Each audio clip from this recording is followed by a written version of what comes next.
तो आज है हमारा मोमेंट ऑफ इनर्शिया का लेक्चर नंबर 5। अब तक हमने क्या पढ़ा, सेंटर ऑफ मास के बारे में पढ़ लिया, सेंटर ऑफ मास की रिक्वायरमेंट क्यों होती है ये भी पढ़ लिया है, टॉर्क भी पढ़ लिया है। तो आज हम देखते हैं एंगुलर मोमेंटम क्या होता है। अब जो मोमेंटम है सिंपल वाला मीन्स लीनियर मोमेंटम, वो तो क्या होगा, जैसे फोर्स हमने पढ़ा था, फोर्स के अंदर क्या था, जब कोई भी चीज स्ट्रेट लाइन में मूव करती है तो स्ट्रेट लाइन में किसी भी पार्टिकल को मूव करवाने के लिए पुल या पुश देना होता है, उसको हम क्या बोलेंगे, फोर्स बोलेंगे। और अगर उसको रोटेट करवाना होता है तो उसको टॉर्क बोलेंगे। अब जो चीज या जो भी पार्टिकल स्ट्रेट लाइन में मूव कर गया, अब पार्टिकल ऐसे तो है नहीं उसका मास 0 है, क्योंकि 0 मास का पार्टिकल एग्जिस्ट ही नहीं करता है, तो कोई ना कोई उसका मास भी होगा। अगर वो स्ट्रेट लाइन में मूव कर रहा है तो उसकी वेलोसिटी भी होगी, तो मास मल्टीप्लाई बाय वेलोसिटी को ही हम क्या बोलते हैं, लीनियर मोमेंटम। अब यहाँ पे बात करेंगे हम एंगुलर मोमेंटम की। एंगुलर मोमेंटम का मतलब, अब कोई भी पार्टिकल अगर सर्कल में मूव कर रहा है, जैसे ये हमारे पास कोई भी एक्सिस है और उसके अबाउट में ये मार्कर इस तरह से रोटेट कर गया है, तो इस तरह से ये रोटेट कर गया। जब कोई भी पार्टिकल सर्कल में रोटेट करेगा तो उस टाइम पे जो उसका मोमेंटम होगा उसको हम क्या बोलते हैं, एंगुलर मोमेंटम। तो एंगुलर मोमेंटम क्या होगा, rotational analogue of linear momentum. क्या बोलेंगे हम, एंगुलर मोमेंटम को रिप्रेजेंट करते हैं हम एल से, तो एल क्या होगा हमारे पास, rotational analogue of linear momentum. Linear momentum का रोटेशनल इफेक्ट, उसको हम क्या बोलते हैं, एंगुलर मोमेंटम बोलते हैं। अब एंगुलर मोमेंटम का फॉर्मूला क्या होगा, आर क्रॉस पी। अब कोई भी पार्टिकल अगर एक एक्सिस के अबाउट में मूव कर रहा है तो उस एक्सिस ऑफ रोटेशन से उसकी कुछ ना कुछ डिस्टेंस होगी, जिसको हमने रिप्रेजेंट किया आर से। अब पार्टिकल इसके चारों तरफ ऐसे ऐसे करके मूव कर रहा है एक्सिस ऑफ रोटेशन के, तो पार्टिकल है तो उसका मास भी है और वो मूव कर रहा है तो उसकी वेलोसिटी भी है, तो मीन्स ये उसका क्या हो गया, लीनियर मोमेंटम हो गया। तो यहाँ पर क्या हो गया, आर हो गया, पी हो गया, और इसकी क्रॉस प्रोडक्ट से हम क्या निकाल लेंगे, एंगुलर मोमेंटम निकाल लेंगे। अब ये किसके इक्वल हो जाएगी, आर पी साइन थीटा। अब ये साइन थीटा ही क्यों आया है, कोस थीटा क्यों नहीं आया है, या फिर हमने क्रॉस प्रोडक्ट क्यों लिए, डॉट प्रोडक्ट क्यों नहीं लिए, इसके लिए हमें जो हमने अपना प्रीवियस लेक्चर दिया था टॉर्क, सेम एक्सप्लेनेशन लगेगी, टॉर्क वाली सेम एक्सप्लेनेशन इसके ऊपर भी लगेगी। तो यहाँ पर हम दोबारा से स्टडी नहीं करेंगे। अगर टॉर्क वाला वीडियो नहीं देखा तो पहले टॉर्क वाला और क्रॉस प्रोडक्ट वाला दोनों वीडियोस अगर हम अच्छे से समझेंगे तो तभी हमें एंगुलर मोमेंटम का कॉन्सेप्ट क्लियर होगा। तो एंगुलर मोमेंटम किसके इक्वल हो गया, आर पी साइन थीटा। और एंगुलर मोमेंटम का डायमेंशनल फॉर्मूला क्या होगा, डायमेंशनल फॉर्मूला हम यहां से निकाल लेंगे, एल। पी का क्या होगा, पी किसके इक्वल होता है, मास इंटू वेलोसिटी, मास का एम, वेलोसिटी का एल टी माइनस 1 हो गया। तो यहां से कितना हो गया, M L square T minus 1। तो ये हो गया हमारे पास एंगुलर मोमेंटम।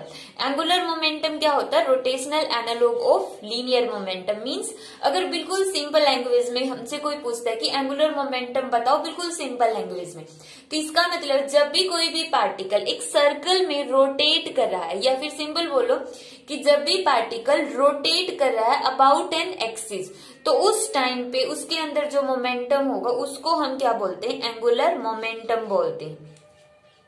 और अगर वो सीधा एक स्ट्रेट पाथ में मूव कर रहा है तो उस टाइम पे उसके मोमेंटम को हम बोलेंगे लीनियर मोमेंटम। अब हम देखते हैं कि टॉर्क और एंगुलर मोमेंटम में क्या रिलेशन है। तो इसके लिए हम स्टार्ट करते हैं सबसे पहले एल से। एल का फॉर्मूला हमने पढ़ा क्या था, आर क्रॉस पी। अब इसका डिफ्रेंशिएशन कर दो, differentiating both sides with respect to T.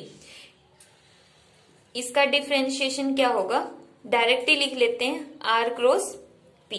अब इसकी क्रॉस प्रोडक्ट ओपन करते हैं तो क्या होगा, सबसे पहले तो आर को एज इट इज रख लो और डिफ्रेंशिएशन किसका हो गया, पी का, प्लस फिर पी को एज इट इज रखो और डिफ्रेंशिएशन किसका कर दो, आर का। तो इस तरह से हमने प्रोडक्ट खोल ली इसकी। एक बार आर को एज इट इज पी का डिफ्रेंशिएशन, फिर पी को एज इट इज आर का डिफ्रेंशिएशन। अब जो न्यूटन का सेकेंड लॉ है उसके अकॉर्डिंग क्या होता है, force is equal to time rate of change of momentum dp by dt। तो इसकी जगह हम एफ लिख सकते हैं न्यूटन के सेकेंड लॉ के अकॉर्डिंग, तो एफ लिख लिया। Plus D R by dt क्या होता है, वेलोसिटी। वेलोसिटी क्या होती है, डिस्प्लेसमेंट बाई टाइम।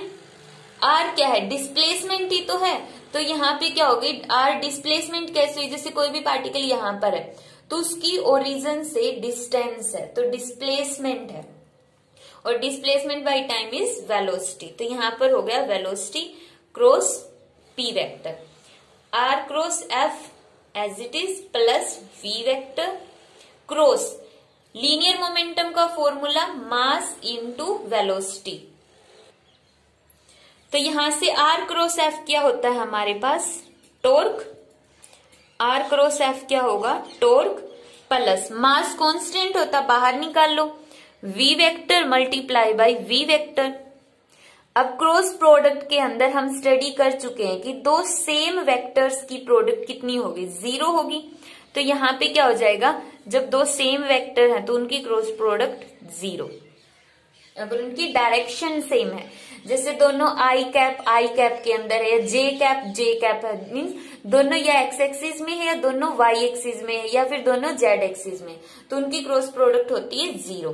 तो यहां से टॉर्क का फॉर्मूला क्या बन गया, D L divide by D T. तो ये आ गया हमारे पास टॉर्क में और एंगुलर मोमेंटम के अंदर रिलेशन। अब यहां से अगर हमें ये प्रूव करना हो कि law of conservation of angular momentum, हमने ये तो पढ़ा law of conservation of linear momentum क्या होता है, थर्ड यूनिट पूरी इसी के ऊपर थी। बट अगर law of conservation of angular momentum है तो क्या कहेंगे, जैसे लीनियर मोमेंटम में क्या बोलते थे कि अगर फोर्स 0 है, यही था हमारे पास linear momentum dp by dt is equal to F. अगर फोर्स 0 है तो इसका मतलब dp बाई dt कितना हो गया, 0। और किसी भी चीज का डेरिवेटिव कब 0 होता है, जब वो टर्म कांस्टेंट होती है, कांस्टेंट। तो यहां से प्रूफ हो गया लीनियर मोमेंटम कांस्टेंट है, कंजर्व है। इसी तरह यहाँ पर इसमें फोर्स को 0 किया था, ये तो लीनियर मोशन थी। अब यहाँ पे रोटेशनल मोशन है तो टॉर्क को 0 कर दो, जैसे ही टॉर्क 0 हो गया D L by D T कितना हो जाएगा, 0 हो जाएगा। किसी भी चीज का डेरिवेटिव कब 0 होगा, जब वो टर्म क्या होगी, कांस्टेंट होगी। तो यहां से पता चल गया कि जो एंगुलर मोमेंटम है वो क्या है, कांस्टेंट है। तो इस तरह से हम law of conservation of angular momentum को भी एक्सप्लेन कर सकते हैं इस फॉर्मूले की हेल्प से। तो हमने देखा कि टॉर्क और एंगुलर मोमेंटम क्या होते हैं। टॉर्क को एक लाइन में क्या बोलेंगे, टर्निंग इफेक्ट ऑफ फोर्स, और एंगुलर मोमेंटम को क्या बोलेंगे, rotational analogue of linear momentum.